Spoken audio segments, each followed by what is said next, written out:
யாருக்கு மாலைகள் ஆவதென்று பூங்கொடிகள் பூக்கள் பூப்பதில்லை. யாருக்கு யார் சொந்தமாவதென்று தேவதைகள் வந்து சொல்வதில்லை. விதி என்ற காட்டிலே. என்னடி சொல்ற? ஆமாம் கவிதா, நான் நேற்று ஃபோன் எடுத்து வச்சு கேஷுவலாக பார்த்துட்டு இருந்தேன். எனக்கு அந்த ஃபோட்டோஸு வீடியோஸ்லாம் பார்க்கும்பொழுது கார்த்தி ஞாபகம் வந்துச்சு. அதனால் சிரிச்சுக்கிட்டே அந்த ஃபோனை பார்த்துட்டு இருந்தேன்.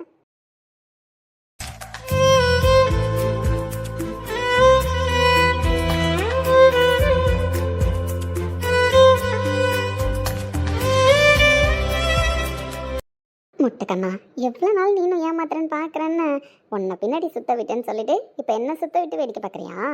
பட் கார்த்தி, நீ இப்படி வேலைக்கு போகிறது நல்லா தான்டா இருக்கு. உன் பின்னாடி சுற்றி உன்னை நான் மட்டுமே லவ் பண்ணும்போது தான்டா அந்த லவ்வோட டீப் மீனிங் எனக்கு புரியுது. இவ்வளோ நாள் இவன் ஏதோ லவ் பண்ணுறான், பின்னாடி சுற்றுறான் அப்படின்னு இருந்துச்சு. ஒரு கட்டத்தில் உன் மேலே லவ் கூட வந்துச்சு. ஆனால் அதையும் தாண்டி நீ என்னை லவ் பண்ணாமல் நான் மட்டும் உன்னை லவ் பண்ணுறேன்னு சுற்றி டார்ச்சல் பண்ணும்போது தான்டா எனக்கு இன்னும் லவ் இன்க்ரீஸ் ஆகிற மாதிரி தோணுது. முட்டைக்கண்ணா, ஐ லவ் யூடா. சும்மா மெசேஜ் பண்ணி வைப்போம், என்ன பண்ணுற அப்படின்னு சொல்லிட்டு. எப்படி ரிப்ளை பண்ண மாட்டான். ரிப்ளை பண்ணல அப்படின்னா, டேய் ரிப்ளை பண்ணுறியா இல்லை உங்கள் அண்ணன்ட்ட சொல்லட்டுமா அப்படின்னு கேட்போன்னு உடனே பத்திரி அடிச்சுக்கிட்டு நான் பண்ணுறேன்னு அப்படின்ட்டு பண்ணுவான். பாவி பயலே, உன்னை பார்த்தா பயப்படுற மாதிரியும் தெரியல, நடிக்கிற மாதிரியும் தெரியல. ஒருவேளை என்கிட்ட எதையாவது மறைக்கிறியாடா?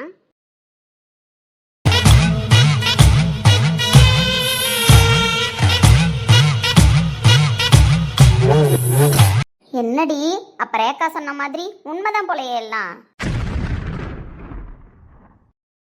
சித்தி, ஏண்டி அப்ப ரேகா சொல்றதெல்லாம் உண்மைதானே?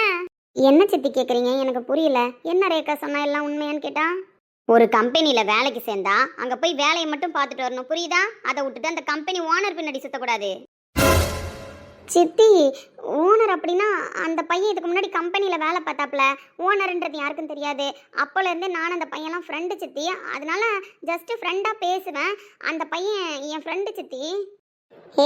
ஏன் போய் சொல்கிறேன்? ரேகா, தேவையில்லாத வேலை பார்த்துட்டு இருக்கேன். நான் என்ன போய் சொல்கிறேன்? கார்த்திக் என் ஃப்ரெண்டு தானே. பாரு, கார்த்திக் சார் உன் ஃப்ரெண்டா ஃப்ரெண்ட் இல்லையான்ற கதைலாம் எனக்கு தெரியாது. அதெல்லாம் நான் வர்றதுக்கு முன்னாடி நடந்த கதை. நீ வர்றதுக்கு முன்னாடி நடந்த கதைன்னு உனக்கு தெரியுதுல்ல? அப்படி இருக்கும்போது அதில் நீ ஏன் தலையிடுற? அவனை நானும் ஃப்ரெண்டு தான். இங்க பாரு பவித்ரா, நீ ஒரு விஷயம் தெரிஞ்சுக்கோ. கார்த்திக் சார் கிட்ட நீ பேசுற விதம் ஃப்ரெண்டுன்ற கேட்டகரியில இல்ல, ஓனர்ன்ற கேட்டகரியில இல்ல. அதையும் தாண்டி ஏதோ இருக்கிற மாதிரி தோணுது. இவ முன்னாடி கொஞ்சம் ஓவரா பேசி சிரிச்சிட்டோம். அதனாலதான் இப்படி வந்து போட்டு விட்டுருக்கா. இவ்வளோ நாள் இவ பேசும்போதெல்லாம் சித்தி ரியாக்ட் பண்ணல. பட் இன்னைக்கு ஏதோ பெருசா வேலை பார்த்துட்டு இருக்கா. ஏண்டி நீ அந்த ஓனர்கிட்ட எப்படி வழிஞ்சு பேசுறன்னு தான் ரேகா சொல்றாளே. சித்தி, வழிஞ்சு பேசுற, மேல விழுந்து வேற பேசுறியாமே ஏதோ.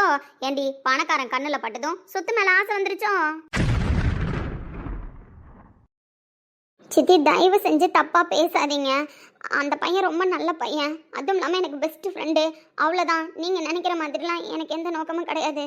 ஏண்டி, நான் உங்ககிட்ட ஒரு கேள்வி கேட்கறேன். அதுக்கு நீ மட்டும் நல்ல பொண்ணா இருந்தா நல்ல பதிலா சொல்லு பாக்கும், நான் ஏத்துக்கிறேன். ஏண்டி, அன்னைக்கு சொத்துக்காக ஆசைப்பட்டு எங்க அப்பாவை மயக்கிட்டீங்க, எங்களை அசிங்கப்படுத்திட்டீங்க, எங்க அம்மாவை கொன்னுட்டீங்க அப்படின்னு என்னென்னவோ பேசுறீங்களேடி நீனும் உன் சொந்தக்காரங்கெல்லாம். உங்க அப்பா கட்டி வச்சிருக்கிற இந்த ஒரு இத்து போன வீட்டுக்கு தானடி நான் ஆசைப்பட்டேன். அதுக்கு தானடி அவர் காதலிச்சேன். நான் ஒன்றும் உங்க அம்மாவை துரத்தி விட்டுட்டு வாழணும்னு நினைக்கல. அதே வீட்டில் தான் வாழணும்னு நினைச்சேன். உங்க அம்மாவுக்கு நோய் வந்து அல்பாயுசில் போயிட்டா அதுக்கு நான் காரணமாக முடியுமா? ஆனால் உங்க அம்மாவை கொண்டுட்டு வந்து இந்த இத்து போன வீட்டுக்காக உங்க அப்பனை கல்யாணம் பண்ணிக்கிட்டுன்னு ஊரே கூடி பட்டம் கட்டினீங்களேடி. அப்போ எனக்கு எப்படி இருந்துச்சு? 3 வேளை சோறு, போட்டுக்க துணி, வீடு, இது மட்டும்தான் என்னோட பெரிய ஆசையா இருந்தது. அதுக்கு தாண்டி இது வரைக்கும் நான் ஆசைப்பட்டுட்டு இருக்கேன். காசு பணத்துக்கு ஆசைப்படுவேன். ஆனா ஒன்ன மாதிரி கீர்த்தனமா இல்லைன்னா அப்ப நான் செஞ்சது தப்புன்னு பேசுனீங்களேடி. இப்ப நீ என்ன பண்ணிக்கிட்டு இருக்க? நீ பண்றது சரியா? இப்ப நான் எப்படி சொல்றது? அவனை லவ் பண்றேன்னு சொல்லிட்டு அவன்கிட்ட பேசுறதுக்கே அவனை மயக்க பாக்குறேன். அவன் சொத்து இருக்குன்றதுனால அவன் மேல ஆசைப்படுறன்ற மாதிரி பேசுறாங்க. இப்ப நான் எப்படி சொல்றது? இங்கே பாரடி, பணக்காரனா ஒரு பிள்ளை நல்லா இருந்தா பாப்பானுங்க தான். அதுக்குன்னு அவனுங்க பார்க்குற பார்வையில நம்ம போய் விழுந்துடக்கூடாது. ஆனா அப்படி கூட அவ சொல்லலையே. அந்த பையன் உன்னதான் சீண்டவே மாட்டானாமே. அப்படி இருக்கும்பொழுது நீ தானே அந்த பையில போய் சீண்டிட்டு நிற்கிறியா? அப்படி இருக்கும்பொழுது நீலாம் என்னடி வேலை பார்த்துட்டு இருக்க? எப்படியாவது அவனை மயக்கி கல்யாணம் பண்ணிக்கலாம்னா சொல்லு. இல்ல அந்த பையன் நான் கல்யாணம் பண்ணிக்கிட்டா சொத்து பத்து சேர்ந்துருன்றதுனாலயா? பாரு, உன் சொந்தக்காரன் மொத்த பேருக்கும் ஃபோன் போட்டு சொல்லுவேன். ஊரா போய் சொல்லுவேன், புரியுதா? இங்க பாரு, நீ கௌரவமா வாழ்ந்துடலாம், அவனை மைக்கி கைக்குள்ள போட்டுக்கிட்டு பணக்கார வாழ்க்கையை வாழ்ந்துடலான்னு மட்டும் நினைக்காதன்னு என்ன அசிங்கப்படுத்துறதுக்கு உன்னை நான் அசிங்கப்படுத்துவண்டி. சித்தி, அசிங்கமா பேசுவண்டி. சொத்துக்கு ஆசைப்பட்டு ஓனரையே கைக்குள்ள போட்டுக்கிட்டா அப்படிப்பட்டவ தான் இவங்க ஆத்தாக்காரியும் அப்படிதான் இருந்திருப்பா. நான் ஒன்றும் அப்படிப்பட்டவ கிடையாது. தோ பாருங்க, என்ன தப்பா பேசுனீங்களே, இப்ப பெத்து போட்டு ஒருத்தி செத்து போனாலே அவ பொண்ணு எப்படி இருக்கான்னு சொல்லிட்டு உன்னை பத்தி ஊரு ஃபுல்லா போஸ்ட் அடிச்சு ஒட்டு வண்டி. என் பேரை எவ்வளவு கேவலமாக்குனீங்க இப்ப சொல்லுடி. இப்ப நீ பண்ணடி எல்லாத்தையும். நான் உன் பேரை எப்படி கேவலமாக்குறேன்னு மட்டும் பாரு. இப்ப நீ தாண்டி என் மேல விழுந்த பழிய துடைக்க போறேன். பணக்கார வாழ்க்கை கேக்குதா? பணக்கார வாழ்க்கை.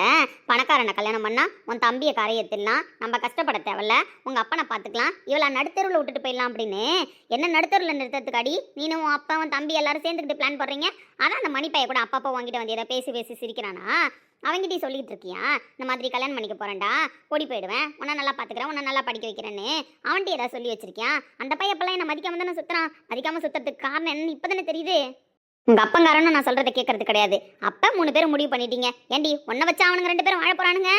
சித்தி, என்ன சித்தி வாயை திறந்த அவ்வளவுதான், அசிங்கப்படுத்திட்டு போயிட்டே இருப்பேன். உன்னெல்லாம் வாழவே விட மாட்டேன்டி.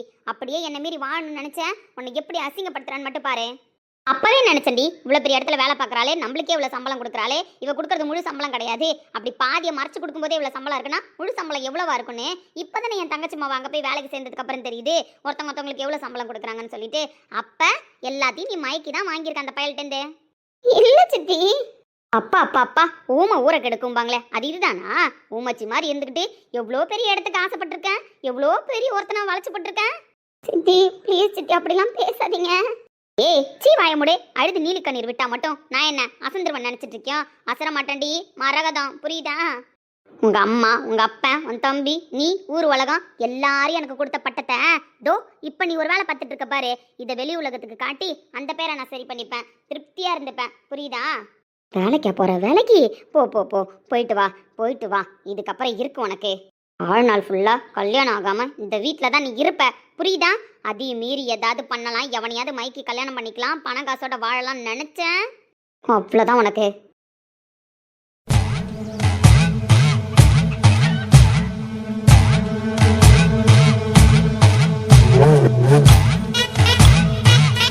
கார்த்திக் சார் கேக்குதாடி உனக்கு?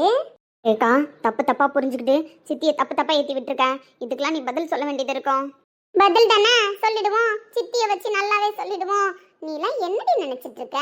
நீ எனக்கு கீழே இருந்தவ, அப்படி இருக்கும் பொழுது அந்த ஆபீஸ்க்குள்ள போனா உனக்கு என்னடி தலையில 2 கொம்பு முளைச்சிருது?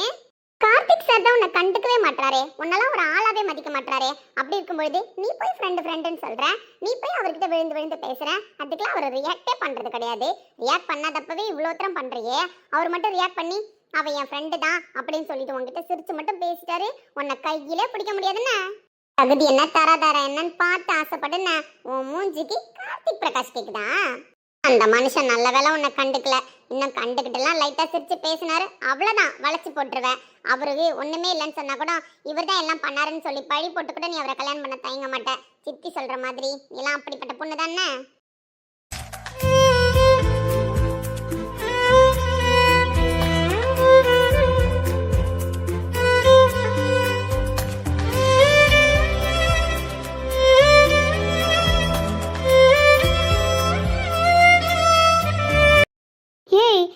பேசிருக்குதுங்க ரெண்டும், வாய் உடைக்க வேண்டியதானே? அவங்க பேசுனதெல்லாம் தப்புன்னு யோசிக்க முடியல, கரெக்டுன்னு யோசிக்க முடியல. என் மனசே செத்து போச்சடி. உண்மை தானே? அப்போ நான் கார்த்திகை மதிக்கல, அவன் தேடி வந்தப்போ நான் அவனை அசிங்கப்படுத்தினேன், இப்போ நான் அவனை தேடி போறேன், அவன் என்ன மதிக்கல. இந்த தண்டனையை நான் சந்தோஷமா தான் ஏத்துக்கிறேன். ஏய் லூசு மாதிரி பேசாதானே? அவன் உன்னை ரொம்ப லவ் பண்ணான், அப்ப நீ அவனை காயப்படுத்திட்ட, அதனாலதான் அவன் கோபமா இருக்கான். மத்தபடி உங்க சித்தி சொன்ன வார்த்தைலாம் உன் மனசை போட்டு தேவையில்லாம குழப்பிட்டு இருக்கு பவி. நீ தேவையில்லாம யோசிக்காத. எங்க சித்தியை நாங்கள் அசிங்கப்படுத்திட்டோமா? அவங்க பண்ணதுதான் தப்புன்னு கடைசி வரைக்கும் அவங்க ஒத்துக்கலடி. அவங்க தானடி எல்லாத்துக்கும் ஆசைப்பட்டு எங்கள் அம்மாவை கொஞ்சம் கொஞ்சமாக உடம்பு சரியில்லாமல் பண்ணி கொண்டாங்க. அதுக்கப்புறம் எங்கள் அம்மா இடத்துல வந்து அவங்க தானடி உக்காந்தாங்க. எங்கள் அம்மா வாழ்க்கையை தட்டி பறிச்சது அவங்க தானடி. அப்படி எல்லாரும் கேட்ட கேள்விக்கு இப்போ பதிலடி கொடுப்பாங்களாம், நான் தப்பானவன் சொல்லி. நான் தப்பானவளாக இருந்தேனா எங்கள் அம்மாவும் தப்பானவங்களா தான் இருந்திருப்பாங்களாம். அதனால தான் எங்கள் அப்பா எங்கள் சித்தியை கல்யாணம் பண்ணிக்கிட்டாராம் அப்படின்ற மாதிரிலாம் பேசுகிறாங்கடி. ஏய் சி, அதெல்லாம் ஒரு பொம்பளை. அதெல்லாம் இல்லை கவிதா, தேவையில்லாம இப்போ எதுக்கு என் அம்மா பேரை நான் கெட்ட பேராக்கணும்னு சொல்லு. அவங்க சொல்ல மாதிரி நான் ஏன் பணக்கார வாழ்க்கைக்கு ஆசைப்படணும்னு சொல்லு. ஏய் நீ எங்கடி ஆசைப்பட்ட? கார்த்திக் தான் வந்து உன் பின்னாடி சுத்தினா, புரியுதா? கார்த்திக் தான் ஃபர்ஸ்ட் உன்னை லவ் பண்றேன்னு சொன்னான். அதுக்கப்புறமா நீ அவன் காதல வேணான்னு தான் சொன்ன. அவன் அதுக்கப்புறம் சின்சியரா லவ் பண்றான் அப்படின்னு தெரிய போகுதா அவன் காதல மிஸ் பண்ண கூடாதுன்னு இப்போ நீ அப்ரோச் பண்ணிட்டு இருக்க. மத்தபடி இதுல பணம் காசு எங்கேந்திரி வந்தது? உண்மையான ரெண்டு மனசு தானே சேர்ந்திருக்கு. நீ ஏண்டி உன் காதல தேவையே இல்லாம உங்க சித்தி பேசுதுன்றதுக்காக அதுக்கு தான் அடமானம் வைக்கிறேன்? கார்த்திக் கிட்ட போய் தெளிவா பேசு பவி, அவன் புரிஞ்சுப்பான். அவன் கோவமா தான் இருக்கான். மத்தபடி உன்னை மறந்துட்டோம், நீ வேணான்னு தூக்கி போட்டுட்டு இல்ல. இல்லடி வேணாம். சித்தி ரேகா மூலயமா எல்லாத்தையுமே மானிட்டர் பண்ணிட்டு தான் இருக்காங்கன்னு அவங்க கண்ணில் மண்ணை தூவிட்டு கார்த்திக்கிட்ட நான் போய் பேசுறதோ இல்லை கார்த்தியை சமாதானப்படுத்துறதோ கார்த்தியை நெருங்கி நெருங்கி போகிறதோ சரி வராது. அவங்க அதுக்கு வேற பேர் வைக்கிறாங்க கவிதா. எனக்கு என் சித்தி மேலெல்லாம் கோவம் வரலடி, என் விதி மேலே தான் பயங்கரமாக கோவம் வருது. அவன் என்கிட்ட பேச நினச்சப்போ நான் பேசல, இப்போ நான் அவன்கிட்ட பேச நினைக்கிறப்போ விதி விடலை. நான் செஞ்சது தப்புடி. இப்போ நான் யாரையும் குத்தம் சொல்லக்கூடாது. அவன் கோவப்படலாம், நியாயமான கோவம் தானே. அந்த கோபத்தை படாதடா என் சூழ்நிலைக்காக. நீ கோவத்தெல்லாம் விட்டுடான்னு சொல்றது கரெக்டாக இருக்காதுல்ல. ஏன்டி இப்படி இருக்கேன்? சித்தி சொல்கிற மாதிரி நான் அவனை லவ் பண்ணி கல்யாணம் பண்ணிக்கிட்டா கூட பணத்துக்காக தான் அவனை லவ் பண்ணேன்னு ஊர் பேசும். கார்த்திக் அப்படி நினைக்கலடி. ஆனால் கார்த்திக் அப்படி நினைக்கலனாலும் என் மனசு நிம்மதியாக இருக்காதுடி எல்லாரும் அப்படி பேசினா. ஏன்னா எங்கள் அம்மா இறந்தப்போ எவ்வளோ பெரிய பெருலாம் எல்லாம் வெடிச்சதுன்னு எனக்கு தான் தெரியும். எங்கள் சித்தி அது மொத்தத்துக்கு அவமானப்பட்டாங்க, அசிங்கப்பட்டாங்க. அதே அசிங்கத்தை எனக்கு கொடுக்கணும்னு நினைக்கிறாங்க. என்னால் தாங்க முடியாதுடி. கார்த்திக் என்கிட்டேருந்து தள்ளியே இருக்கட்டும், நானும் அவங்ககிட்டேருந்து தள்ளியே இருக்கேன். ஐயோ அவங்க பேசின வார்த்தையெல்லாம் சத்தியமாக என்னால் கேட்க முடியாது கவிதா. கார்த்திக் ஃபேமிலியில் இருக்கிற எல்லாருமே நல்லவங்க. அப்படி இருக்கும் பொழுது என்ன மாதிரி ஒரு பொண்ணை அவன் காதலிச்சு எங்கள் சித்தி மாதிரி ஒருத்தவங்கள ஃபேஸ் பண்ணி அவன் கல்யாணம் பண்ணுறதெல்லாம் ரொம்ப தேவையில்லாத வேலை. அசிங்கப்படுத்துகிற மாதிரி இருக்கும் அவன் குடும்பத்தை. அவங்க தகுதிக்கும் அவங்க தரத்துக்கு ஏற்ற மாதிரி ஒரு பொண்ணை பார்க்கட்டும். அந்த பொண்ணு தான் கார்த்தி லைஃப்க்கு கண்டிப்பாக செட் ஆவா. தெரிஞ்சோ தெரியாமலோ அவன் மனசில் நான் ஒரு சில கோவத்தெல்லாம் விதைச்சிட்டேன் என் மேலே. ஸோ அந்த கோவம் அப்படியே இருக்கட்டும். நான் சமாதானம் பண்ண விரும்பலடி. இப்போவும் சொல்கிறேன், கார்த்தியை எனக்கு பிடிக்கும். ஆனால் கார்த்தியை லவ் பண்ணி கல்யாணம் பண்ணிக்கிட்டேன் அப்படின்னா நான் பட போகிற அசிங்கம், நான் பட போகிற அசிங்கிறதால கார்த்திக் வர போகிற அசிங்கம், இதெல்லாம் நான் அவனுக்கு தண்டனையாக கொடுக்க விரும்பலடி. நான் நிம்மதியாக இல்லாமல் அவனையும் நிம்மதியாக இருக்க விடாமல் எதுக்கடி? அதே போல் எங்கள் அம்மா எவ்வளோ கஷ்டப்பட்டு இறந்து போனாங்க. திருப்பி இறந்து போன எங்கள் அம்மாவுக்கு கெட்ட பேர் வாங்கி தர்றதையோ அசிங்கப்படுத்துறதையோ நான் விரும்பல. என் தலையெழுத்தி தானா நான் இப்படியே இருந்துட்டு போகிறேன் கவிதா. இன்னும் இந்த கம்பெனியில் வேலை பார்க்கறதுக்கு என்னென்ன கேள்வி கேட்க போகிறாங்கன்னு தெரியல. வேற ஒரு சில கம்பெனிக்கும் இன்டர்வியூக்கு அப்ளை பண்ணியிருக்கேன். ஜாப் கிடைச்சிச்சு அப்படின்னா இந்த கம்பெனிலேருந்து போயிடலான்னு கூட நினச்சிட்ருக்கேன்.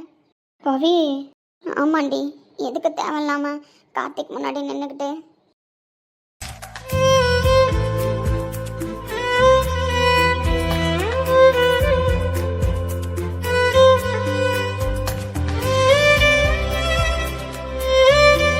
கேட்டியாடா? ஏன்டி அவங்க சித்தி இப்படி இருக்கு? கொஞ்சம் கூட மனசாட்சியோட பேசாதுன்னா? மனசாட்சியோட பேசுறதுக்கு அது என்ன அம்மாவா? சித்தி அப்படிதான் பேசும். அப்படி பேசினாதான் அது சித்தி. எனக்கு ஒன்று புரியல கார்த்தி. எல்லாம் தெரிஞ்சு ஏன்னா இந்த ரேக்கா உள்ள வச்சிருக்கீங்க?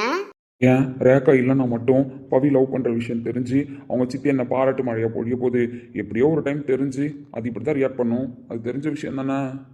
இருந்தாலும் இப்போ அவங்க ரியாக்ட் பண்ணுறதுக்கு நம்மளே பாயிண்ட் எடுத்து கொடுத்த மாதிரில இருக்கு. நீ என்னடானா டைம் வேணும் அப்படி வேணும் இப்படி வேணும்னு கேட்டுட்டு உட்காந்துருக்க. கார்த்தி ஒரே ஒரு விஷயம் சொல்லுடா, உண்மையிலே அவன் மேலே கோவமாக தான் இருக்கியா? என்னால் இப்போதைக்கு எதுவுமே சொல்ல முடியாது கவிதா. ஆனால் அவளை இப்படியே கஷ்டப்படுறதுக்கு நான் விட மாட்டேன். அவள் ஈவினிங் பேசுனதே டிஃப்ரெண்ட்டாக தான் இருந்துச்சு. நல்லா பேசிட்டு இருந்தவ திடீர்னு இப்படி பேசிட்டு போகிறாளேன்ட்டு தான் நான் உனக்கு கால் பண்ணேன். லைன்லேயே ரெடி, அவகிட்ட பேசு, அவள் என்ன பேசுகிறான்னு நான் கேட்கணும்னு சொன்னேன். ஆனால் ஏதோ சாதாரணமான பிரச்சனையாக இருக்குன்னு யோசித்தேன்.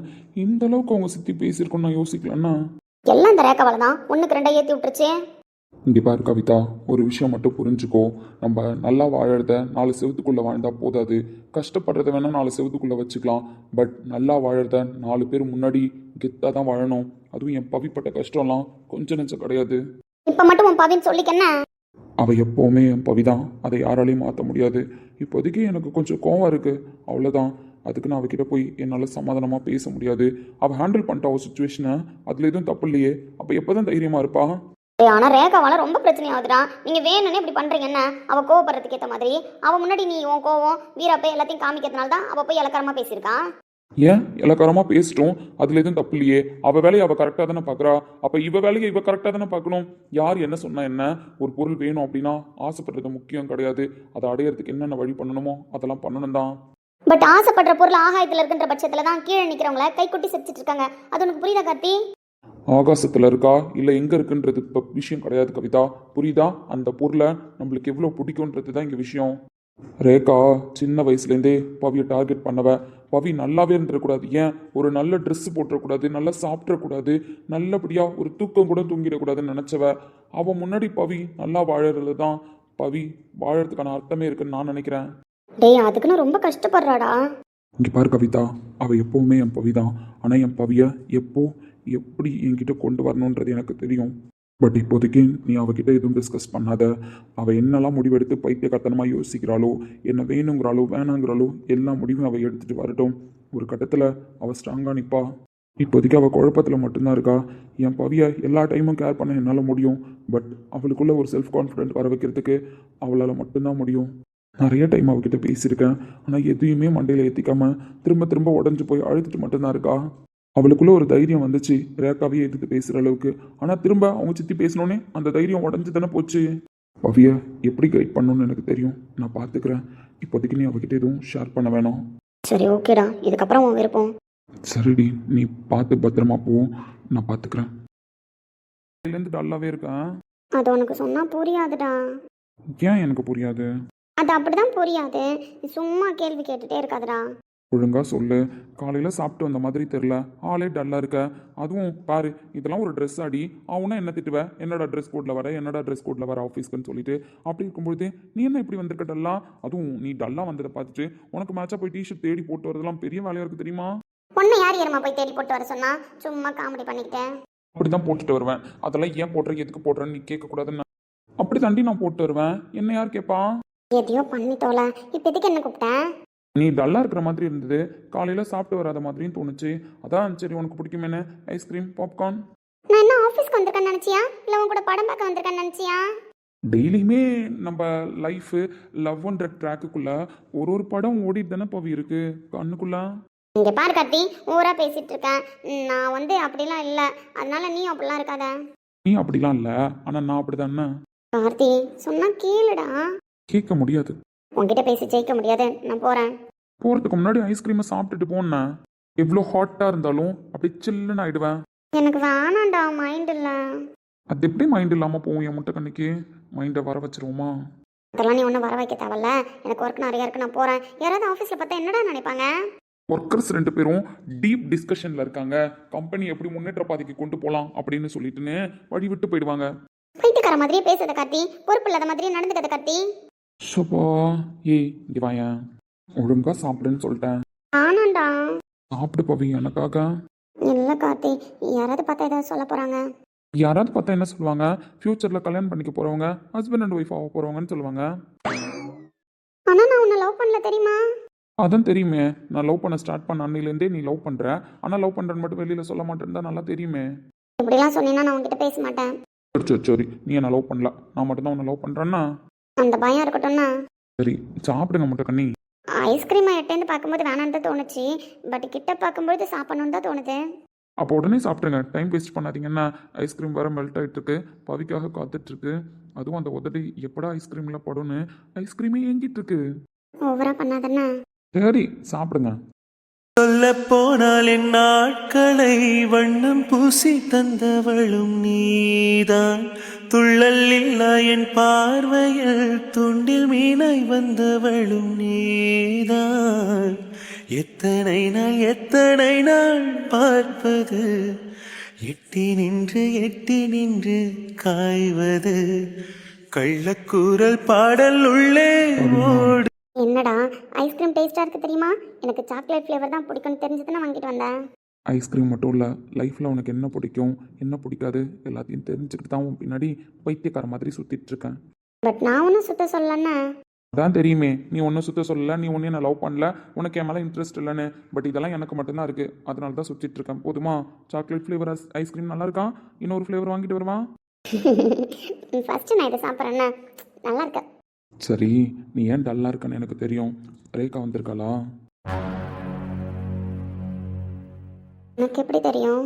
ஊருக்கு வந்து 3 நாள் ஆச்சுன்னு எனக்கு தெரியும், புரியுதா? 2 நாள் மேடம் எழுத்து பேசுனீங்க, 3ஆவது நாள் அவள்கிட்ட இதுக்கு சண்டை அப்படின்னு சொல்லிட்டு மேடம் ஒதுங்கி வாழறீங்க, அப்படி தானே? அது 2 நாள் வந்தோடனே ஆவேசத்தில் பேசிடுறேன், அதுக்கப்புறம் தைரியம் வர மாட்டேது. 2 நாள் மேடம் எதையோ சாதிச்சிட்ட மாதிரி பிரிஸ்கா இருந்ததையும் பார்த்தேன். 3வது நாள் தோண்டு போய் நிற்கிறதையும் பார்த்துட்டு தான் இருக்கேன். இங்கே பாரு பவி, ஒன்ஸ் ஒரு வாட்டி உனக்குள்ள தைரியம் வந்துருச்சு அப்படின்னா அந்த தைரியத்தை எப்பாற்பட்டாச்சும் நீ தக்க வச்சுக்க தான் முயற்சி பண்ணணும். யாருக்காகவும் வந்த தைரியத்தை நீயே வெளியில் போன்னு சொல்லக்கூடாது. பாரு, ஒரு விஷயம் சாதிக்கணும் அப்படின்னா ரொம்ப ஆசைப்படணும். அப்படி ஆசைப்பட்டால் மட்டும்தான் அந்த விஷயத்தை அடைய முடியும். சுற்றி இருக்கிறவங்க எல்லாம் உருப்பட மாட்டேன், உன்னால் இது முடியாது அப்படின்னு எப்பவும் குத்திக்கிட்டே தான் இருப்பாங்க. ஆனால் 2 நாள் நம்ம அவங்களுக்கு தகுந்த மாதிரி வீரப்பா பேசிட்டு 3வது நாள் சோர்ந்து போய் உட்காந்தோன்னு வச்சுக்கோ, நம்மளோட தன்னம்பிக்கை எந்த மூலையில் போகுதுன்னு கூட தெரியாது, நம்ம தைரியத்தை எங்கே அடகு வச்சுன்னு கூட தெரியாது. 2 நாள் வேகம் முக்கியம் கிடையாது, கடைசி வரைக்கும் அந்த வேகத்தை நிதானமாக பார்த்துக்கிறது தான் முக்கியம். மற்றவங்க சொல்கிறத கேட்டு உன்னோட கனவை நீ தியாகம் பண்ணுற அப்படின்னா உன்னை விட முட்டாள் இந்த உலகத்தில் யாரும் இருக்க மாட்டாங்க. எப்போ நீ உனக்காக பேச ஆரம்பிக்கிறியோ அப்போ உனக்கு எதிர்ப்புலாம் வரதான் செய்யும், புரியுதா? நீ பேச பேச தான் உன்னை மட்டம் தட்டுறவங்களாம் அடங்குவாங்க. இல்லை, நான் 2 நாள் தான் வீராப்பா இருப்பேன், 3வது நாள் அவங்க கொட்ட கொட்ட குனிஞ்சுக்கிட்டே தான் இருப்பேன்னு சொன்னால் ஒன்றுமே பண்ண முடியாது. ஜெயிக்க போகிற, சாதிக்க போகிற அப்படின்னு உனக்குள்ள ஒரு கான்ஃபிடென்ட் வரணும், புரியுதா? நீ சோர்ந்து போய் உட்காந்துட்ட அப்படின்னா அவங்க சொல்கிறது தான் கரெக்டுன்னு அர்த்தம். நீ உன்னையே தாழ்த்திக்கிட்ட அப்படின்னா அவங்கக்கிட்ட நீ சரணடைஞ்சிட்டேன்னு அர்த்தம். எந்த இடத்துலையும் ஆழக்கூடாது பவி, சோர்ந்து போய் நிற்கக்கூடாது. இவ்வளோ பெரிய கம்பெனியில் நீ வேலை பார்க்குறது தான் உன்னோட பலம். அவங்க நீ வேலை பார்க்கறத எப்படியாவது நிப்பாட்டணும், இவ்வளோ பெரிய கம்பெனியில் வேலை பார்த்தா அவள் எப்படியாவது முன்னேறிடுவாளோ அப்படின்றதுக்காக தான் தடுக்க பார்க்குறாங்க. உன் சித்தி ஆகட்டும் இல்லை உன் சித்தி பொண்ணு ரேகாவாகட்டும். இங்கே பாரு, இது உன்னோட வாழ்க்கை, ஒரு டைம் தான் வாழ போகிற, புரியுதா? எப்படி வாழணுன்றதை நீ தான் டிசைட் பண்ணணும். உனக்கு எது பிடிக்கும், எதை நீ ரொம்ப விரும்புகிற, எதை நீ அடையணும்னு ஆசைப்படுற அப்படின்றத நீ தான் டிசைட் பண்ணணும். மற்றவங்க கிட்ட அதை விடக்கூடாது. அசிங்கமாக பேசுவாங்க தான், கேலி பண்ணுவாங்க தான், அது அவங்க குணம், அதை நீ ஏன் தலையில் போட்டுக்கிற? அந்த பொண்ணு உன்னை விழ வைக்க நினைக்கிறான் அப்படின்னா நீ இன்னும் வேகமாக எந்த நில்லு. 2 நாள் பேசிட்டு 3வது நாள் இப்படி தான் வந்து சோகமாக நிற்பியா பொம்மை மாதிரி? எனக்கு என்ன வேணும்னு தெரியும், அதை மட்டும் நீ பாரு, புரியுதா? தேவையில்லாமல் யாரையும் பற்றி யோசிக்காத. நீ நல்லா இருக்கணும், அவங்க முன்னாடி தான் ஸ்மைல் பண்ணிக்கிட்டே இருக்கணும், அதுதான் அவங்களுக்கு நீ கொடுக்குற பதிலடி. கண்ணில் இருக்கிற அந்த தைரியத்தை பார்த்தாலே அவங்க ஓடிடுவாங்க, புரியுதா? உன் சிரிப்பை உதட்டில் பார்த்தாலே இவளை ஒன்றும் பண்ண முடியாதுன்னு புரிஞ்சுப்பாங்க. சோர்ந்து போய் நிற்கிற நேரத்தில் தான் நீ இன்னும் பலமாக நிற்கணும். மற்றவங்க பேச்சை கேட்டு நீ ஏன் பவி சோர்ந்து போகிற? அவங்கள மதிக்க கற்றுக்காத. இங்கே நீ சோர்ந்து போய் நின்ன அப்படின்னா அவங்க சந்தோஷப்படுவாங்க. நீ ஜெயிச்சா மட்டும்தான் அவங்க வாயடிச்சு போவாங்க, புரியுதா?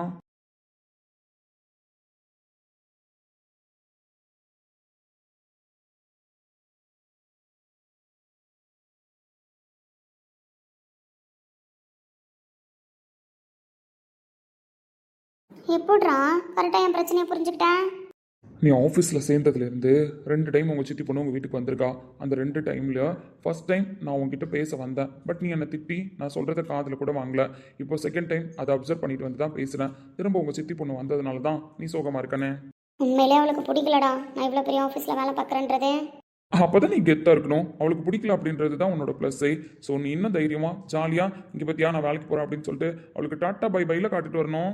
இருந்தாலும் அவன் முன்னாடி பேசுறது ஒரு மாதிரி இருக்கிறதெல்லாம் எனக்கு பிடிக்கல. இங்கே பாரு பவி, நீ எழுந்து நிற்கிறது, இவ்வளோ பெரிய கம்பெனியில் வேலை பார்க்கறது பெருமல்ல. யார் உன்னை எந்திரிக்கவே கூடாதுன்னு நினச்சாங்களோ, யார் உனக்கு வேலை கிடைக்கக்கூடாது, அதுவும் இவ்வளோ பெரிய கம்பெனியில் வேலை கிடைக்கக்கூடாதுன்னு நினச்சாங்களோ அவங்க முன்னாடி நீ கெத்தாக நடக்கிறது தாண்டி பெருமை. அதையும் உனக்கு புரிய மாட்டுதே. கெத்து மெயின்டைன் பண்ணால் மதிப்பாங்கிறியா, பயப்படுவாங்கிறியா? கண்டிப்பாக பயப்படுவா. அவன் முன்னாடி நீ எழுந்து நில்ல. ட்ரை பண்ணி பார்க்குறேன். கேர்ள்னா சொன்னோன்னே புரிஞ்சுக்கிட்டேன் இன்னைக்கு.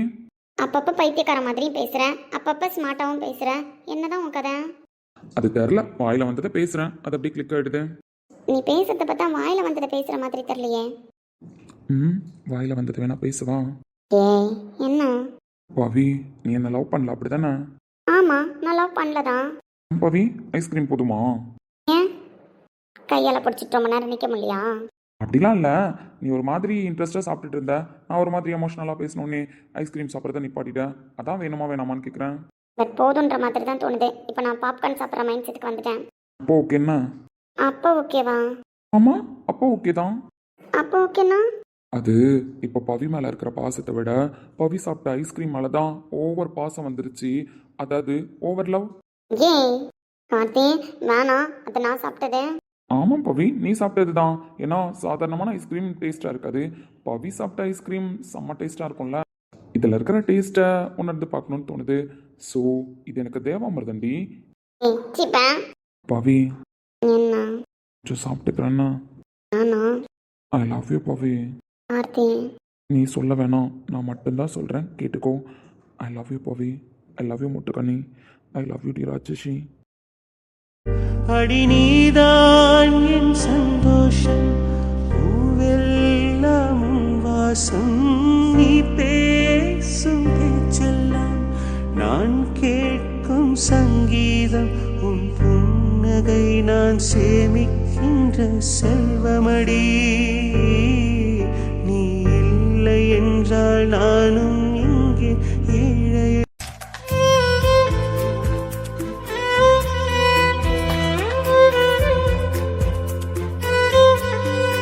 பிரகாஷ் ப்ரோ, இன்னும் தூங்கலையா? அதைத்தான் நானும் கேட்குறேன், நீ தூங்கலையா? அது சும்மா மொபைல் பார்த்துட்டு இருந்தேன் ப்ரோ. உன்னை பார்த்தா சும்மா மொபைல் பார்த்துட்டு இருந்த மாதிரி தெரியலையே. உண்மையாகவே சும்மா தான் ப்ரோ மொபைல் பார்த்துட்டு இருந்தேன். ஒருத்தவங்களுக்கு தைரியமாக தன்னம்பிக்கையும் வரணும்னு நினைக்கிறதுலாம் கரெக்டு தான். பட் அதை எப்படி எக்ஸிக்யூட் பண்ணுறோன்ற மெத்தடு தான் கரெக்டாக இல்லை தப்பா அப்படின்றத பற்றி யோசிக்கணும். இப்போ நீ தள்ளி நிற்கணும்னு எடுத்த முடிவு கரெக்டுன்னு நீ நினச்சிட்டு இருக்க. பட் நீ தள்ளி நிற்கணும்னு எடுத்த முடிவு எப்படி மாறும் தெரியுமா ப்ரோ? உங்ககிட்ட ஒரு சில விஷயத்த நான் உடச்சி பேசுனதில்ல, பட் பேசுகிற மாதிரி சுச்சுவேஷன் வந்துருச்சு. நீ என்ன பண்ண நினைக்கிறேன்னு எனக்கு புரியுது. பட் ஆப்போசிட்டில் என்ன நடக்குது தெரியுதா? பாதுகாப்பு கொடுக்கறதுக்கு பதிலாக பவியை மிரட்டுற ரேகாவுக்கு நீ பெரிய வாய்ப்பை ஏற்படுத்தி கொடுத்துட்ருக்க. பவியோட கையை பிடிச்சிட்டு நில்லுன்னு நான் சொல்ல மாட்டேன். பட் அவளை விட்டு நீ விலகி நிற்கும்பொழுது ஆப்போசிட்டில் நிற்கிறவங்களுக்கு நீ வாய்ப்பை ஏற்படுத்தி தந்த மாதிரி தானே இருக்குது. இங்கே பாரு, யாருமே உன் கூட இல்லை புரியுதா அப்படின்னு ஏளனமா பார்க்குற மாதிரி தானே இருக்குது. இன்னும் மனசளவில் பவி நீ அசிங்கப்படுத்துகிற மாதிரி தானடா இருக்குது. ஒவ்வொரு நிமிஷமும் நீ தள்ளி நிற்கும் பொழுது பவிக்கு தன்னம்பிக்கை அவளை விட்டு போக தான் செய்யுது, பயத்தை அதிகப்படுத்த தான் செய்யுது. நான் திரும்பவும் சொல்கிறேன், நீ கை கொத்துட்டு நிற்க வேணாம் புரியுதா? அவளுக்கு நடக்கிற ப்ராப்ளத்துக்கு பேக்கப்பில் நில்லு. அவள் தனியாக இல்லை, அவளுக்கு பின்னாடி நான் இருக்கேன் அப்படின்ற பயத்தை நீ ஆப்போசிட்டில் இருக்கிறவங்களுக்கு காட்டு. நீ பவி பின்னாடி நிற்கிறன்றத பவி உணர்ந்தாலே போதும், அவளுக்கு தானாக தைரியம் வந்துடும். தள்ளி நின்னாதான் தன்னம்பிக்கை வரும் நீ நினச்சிட்டு இருக்க. பட் அவளுக்குள்ள இருக்கிற கொஞ்ச நெஞ்ச தன்னம்பிக்கையும் நீ விலகி நிற்கிறதுனால அவளை விட்டு விலகியே போயிடுச்சுன்னு நீ இன்னும் உணரலடா. அவாய்ட் பண்ண எல்லாரும் கிண்டல் தண்டா பண்ணுவாங்க. இல்லை போனால் பவியை அசிங்கமாக பேசுறதுக்கு தான் வாய்ப்பு இருக்குது. இந்த வீட்டுக்கு நீ பவியோட கையை பிடிச்சி கூப்பிட்டு வரும்போது யாரும் அப்ஜெக்ஷன் சொல்ல போகிறதில்ல. அவளுக்கு நடந்த அவமானம் அசிங்கம் எல்லாத்துக்கும் பதிலடி கொடுத்துட்டு தலை நிமிர வச்சு அவள் கையை பிடிச்சி கூப்பிட்டுட்டு வரணும். அவன் தான் என் தம்பி. அப்படி ஒரு தடவை தலை நிமிர்ந்து பவியை நிற்க வச்சுட்டு அப்படின்னா லைஃப் லாங் உங்கள் 2 பேருக்குள்ளே எந்த சண்டையும் வராது, மனக்கசப்பும் வராது. அவளுக்கு பின்னாடி நீ இருப்பன்ற நம்பிக்கை எப்போவும் அவளுக்கு இருக்கும், துணிச்சலும் அவளுக்கு தானாக வந்துடும். அவள் அங்கே இருக்காளே, எப்போவுமே நான் கூட இருக்க முடியாதோ, அவளுக்கு ஏதாவது ஆகிடுமோ அப்படின்ற பயம் உனக்குள்ளே இருக்குது. நீ ஒன்று மட்டும் ஞாபகம் வச்சுக்கோ கார்த்தி, அவளை தொடவோ இல்லை அவளை தப்பாக பேசவோ யாராவது நினச்சா அவங்களுக்கு பயம் வரணும். அந்தளவுக்கு ஒரு கம்பீரமாக அவள் பின்னாடி ஒரு நிழலாக நீ நில்லு. ஏன் பயப்படுற? பட் அவளுக்குள்ள நீ பின்னாடி நிற்கிறன்ற எண்ணத்தை வர வைக்காம அவளா தன்னம்பிக்கையாக எழுந்து நிற்கிறான்ற எண்ணத்தை நீ தான் வர வைக்கணும். நீ அவளுக்கு பில்லராரு, அதே டைம் அவளுக்கு இண்டிபெண்ட்டும் கொடு. நீ அவளுக்கு சப்போர்ட் பண்ணுறன்றத அவள் உணர தேவையில்ல. அவளை ஆப்போசிட்டில் நின்று அடிக்கிறாங்க பார்த்தியா, அவங்க உணர்ந்தா போதும். தம்பி ஒரு நிமிஷம் கூட சோர்ந்து போய் உட்காரக்கூடாதுன்னு நினைக்கிறேன். எல்லார் லைஃப்லையும் அவன் சக்ஸஸை மட்டும்தான் கொடுத்துட்ருக்கான். இந்த அண்ணன் தோண்டு போய் உட்காந்தப்பெல்லாம் எனக்கு பில்லராகவும் பேக்கப்பாகவும் அவன் தான் நின்னான். இப்போவும் அவன் தான் நிற்கிறான். அப்படி இருக்கும்பொழுது அவன் லைஃப்பில் அவன் சோர்ந்து போய் உட்கார்றத இந்த அண்ணன் விரும்பல. ஸோ தைரியமாக இரு, நான் பார்த்துக்கிறேன். சீக்கிரமாக போய் தூங்கு. என்னடா? Thank you so much. அண்ணனை கட்டி பிடிக்க இன்னைக்கு தான் உனக்கு மனசு வந்திருக்கு அப்படி தானே? அது ப்ரோ, எப்போ பார்த்தாலும் நீங்கள் தான் சஞ்சய் ப்ரோவை கட்டி பிடிச்சிட்டு தூங்குறீங்களா? சஞ்சய் ப்ரோ தான் கட்டி பிடிச்சிட்டு தூங்க முடியும், ஒன்னெல்லாம் கட்டி பிடிச்சிட்டு தூங்க முடியாது. ஏன் நீ அவன்கிட்ட வந்து சண்டை போடுறது? வீட்டுக்கு வந்ததுலேருந்து நான் பார்த்துட்டு தான் இருக்கேன். அண்ணனை நீ தான் அவாய்ட் பண்ணிட்டு இருக்க. அண்ணா ஒன்று அவாய்ட் பண்ணலன்னா அது இந்த மாதிரிலாம் ஏதாவது கண்டுபிடிச்சிருவீங்கண்ணா. இப்போ என்ன சார் பண்ணுறது? கண்டுபிடிச்சிட்டானே, அதான் கண்டுபிடிச்சிட்டிங்களா, இதுக்கப்புறம் வந்து கட்டி பிடிச்சிட்டு தூங்குவேன். சஞ்சய்க்கு ஃபோன் பண்ணவா? அவர் வரமாட்டேன்னு சொல்லிட்டாரு. உங்கள் மேலே கோச்சிட்டு அம்மா வீட்டுக்கு போயிட்டாராம். பாவி, சொல்லிட்டு போகும்போது ஜாலியாக டாட்டா பாய் சொல்லியிருப்பியே.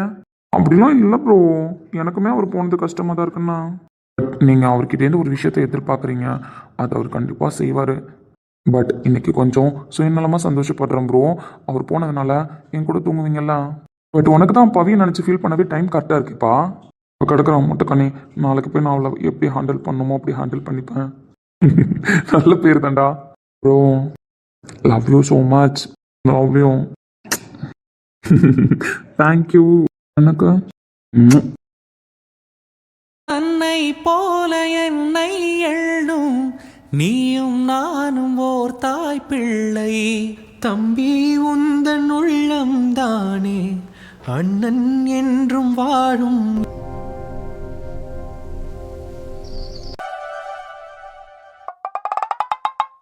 டி இங்க பாருடி, காய்கறிலாம் இருக்கு. இப்போ எந்த காய்கறி நீ வாங்க போற? அம்மா, காய்கறிலாம் வீட்டில் இருக்குன்னு தெரியும். காய்கறி வாங்குறது ஏன் வேலை இல்லைன்னு எனக்கு தெரியும். அப்படி இருக்கும்போது நான் போறேன் அப்படின்னா மைண்ட் ஒரே டிப்ரெஷனா இருக்குமா. கீர்த்தனா, இந்த டிப்ரெஷன் உள்ள ஒரு தேவாங்க உட்காந்துருக்கு. அதனால தான் நான் என்ன பண்ணுறது, நான் அப்படியே கோயிலுக்கு போயிட்டு புளியோதரை வாங்கி சாப்பிட்டு அப்படியே மார்க்கெட்டுக்கு போயிட்டு காய்கறி வாங்கிட்டு அப்படியே ஹாயாக கொஞ்சம் நேரம் கழிச்சு வரேன்னா. எது தண்டை செலவு பண்ணுறதுக்கு எதுக்கடி போகிறேன்? உங்கள் அப்பா திட்டுவாரு இப்படி கடைக்கெல்லாம் போனீங்கன்னா. ஏம்மா முடியலம்மா, உண்மையிலே டிப்ரெஷனாக இருக்குது. வேலைக்கு போகிறேன்னு சொன்னாலும் விட மாட்டீங்க. இன்னைக்கு ஒரு நாள்லாம் வீட்டில் உட்காந்து அந்த மாமா மூஞ்செல்லாம் பார்க்க முடியாது சொல்லிட்டேன். நான் போகிறேன். எது எனக்கு கூட தான் வீட்டில் உட்காந்து நாத்தனாக்காரி மூஞ்ச பார்க்க முடியல, அதுக்கு நான் ஓடியா போக முடியும்? மருமகளே இருந்தாலும் என் மாவம்மா, நான் பின்னாடி உட்காந்துருக்கேன்ல. எதா வேணாலும் இருந்துட்டு போட்டேன், எனக்கு என்ன கவலை? ஏன் உங்க மாவன்றதுனால நீங்க கூட போயிடுறீங்களா? உங்க மாவ கூட போயிருக்கீங்களா? நல்லா ஆக்கி போடுவாங்க, நல்லா பேசிட்டு இருப்பாங்க. போய் அவங்க கூட இருக்கீங்களா? என்ன பார்த்தா இழுச்சு வாய் மாதிரி இருக்கா, மாவளை திட்டன்னு சொல்லி சப்பட்டு போறீங்க. அத்தடியோ, உண்மையான டிப்ரெஷன் என் மருமகளுக்கு தானே. வந்து உக்காந்துக்கிட்டு அரை மணி நேரத்துக்கு ஒரு கேள்வி கேட்டுட்டு இருந்தா பரவாயில்ல, 5 நிமிஷத்துக்கு ஒரு கேள்வி கேட்டா நான் எப்படி பதில் சொல்றது? நீங்களாம் சொல்லிக்கிட்டு இருக்கீங்களே அந்த டிப்ரெஷன் எனக்கு தான் இருக்கு தெரியுமா? சும்மா கேள்வி கேட்டுக்கிட்டே உட்காந்துருக்கு. எதுக்குடா 4 நாளைக்கு முன்னாடி கூப்பிட்டன்ற அளவுக்கு கேள்வி கேட்குது. நான் எவ்வளவு நேரம் தான் பொறுமையா இருக்கிற மாதிரியே நடிக்கிறது? அட்டி போட்டா அட்டிப்பாடி. பாருங்க மாமியாரே, இன்னைக்கு ஒரு நாள் இருக்கு, நாளைக்கு ரிசப்ஷனு. அது வரைக்கும் உங்க மவக்காரியை சும்மா இருக்க சொல்லுங்க. அதை விட்டுட்டு என்ன கோவப்படுத்தி பார்த்தாங்க, அப்புறம் பார்த்துக்கங்க. அட்டி நான் போற சமாளி. கடவுளே போயிட்டல. என்ன மாமியார் அங்க பாக்குது?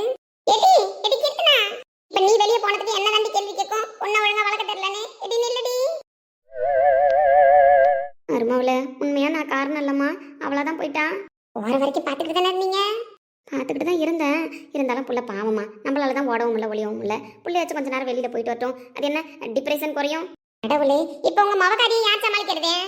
போமா அந்தால, நான் பாத்துக்கிறேன். கீத்துமா எங்கடா இருக்கேன்? கடவுளே, இந்த பையன் சும்மா இருந்தா இந்த பிள்ளை என் வீட்டை விட்டு ஓட போது சொல்லு. இவன் கீத்துமா கீத்துமான்னு கூப்பிடுறதுனால அது ஓடி போயிடுச்சுன்னு நினைக்கிறேன். திரும்ப வருமா மாமியாரை வீட்டுக்கு? கீத்துமா சுப்பா இடி வைதகி, போய் இவனுக்கு முதல்ல ஒரு பாயாசத்தை கிண்டி போடுடி. போடுறேன், குடும்பத்துக்கு கிண்டி போடுறான்னா. எடி எனக்கு கொடுத்துறாத, எனக்கு சுகரு.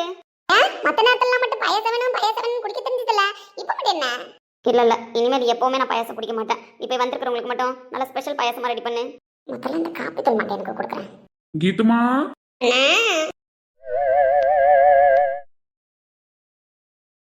எப்படியும் இந்த ஆள் நம்மளை எப்படியாவது கண்டுபிடிச்சு வந்து பார்த்துருவாருன்னு நம்ம யோசிச்சு தான் வந்திருக்கோம். வருவாரா? நேற்று பண்ண கூத்துக்கு வரணும். என்னதான் லவ் பண்ணலான்னு கண்ணாமூச்சி ஆட்டம் ஆடினாலும் நம்மளை பார்க்காமலாம் இருக்க மாட்டாப்ல. மிஸ்டர் பிளாக் வருவீங்களா மாட்டீங்களா? கெஸ் பண்ணது கரெக்ட். இந்த ஆளால் நம்மளை பார்க்காம இருக்க முடியாது. வரட்டும், இன்னைக்கு என்னென்ன உல்டாவா பேசுறாருன்னு மட்டும் பார்க்குறேன். ஹாய் கீத்துமா. கொழுப்பு தானே இந்த ஆளுக்கு. கீத்துமா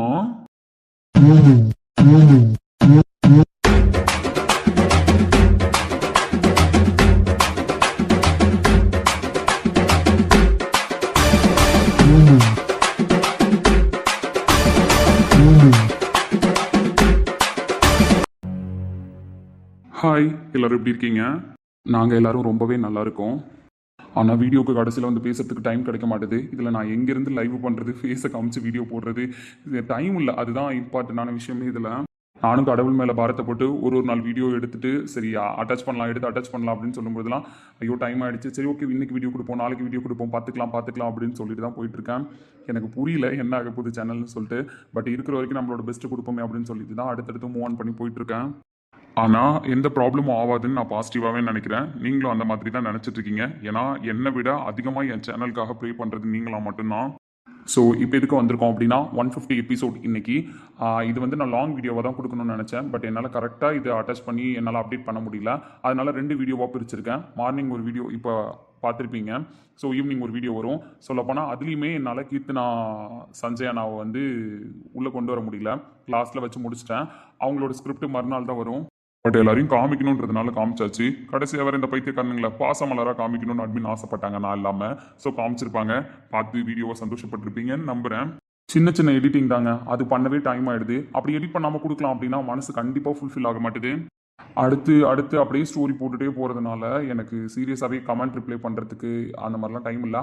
ஆனால் ஏதாவது ஒரு கொஷின் கேட்டிருந்தீங்க அப்படின்னா அந்த கமெண்ட்ஸ்க்குலாம் நான் கண்டிப்பாக ரிப்ளை பண்ணியிருந்திருப்பேன். கமெண்ட் பண்ணலையே ஏன் கமெண்ட் பண்ணணும் அப்படின்னு மட்டும் நினச்சிட்டு விட்டுறாதீங்க. எல்லோரும் கமெண்ட் பண்ணுங்கள். எனக்கு அது மட்டும்தான் மோட்டிவேஷனலாக இருக்கும். நேற்று 150வது எபிசோட் போட்டேன்னு சொல்லியிருந்தேன். எல்லாரும் ஈகராக வெயிட் பண்ணீங்க. பட் இந்த எபிசோட நானுமே லாங்காக கொடுக்கணும்னு ஆசைப்பட்டேன். என்னால் கொடுக்க முடியல, பிரித்து கொடுக்குறேன்.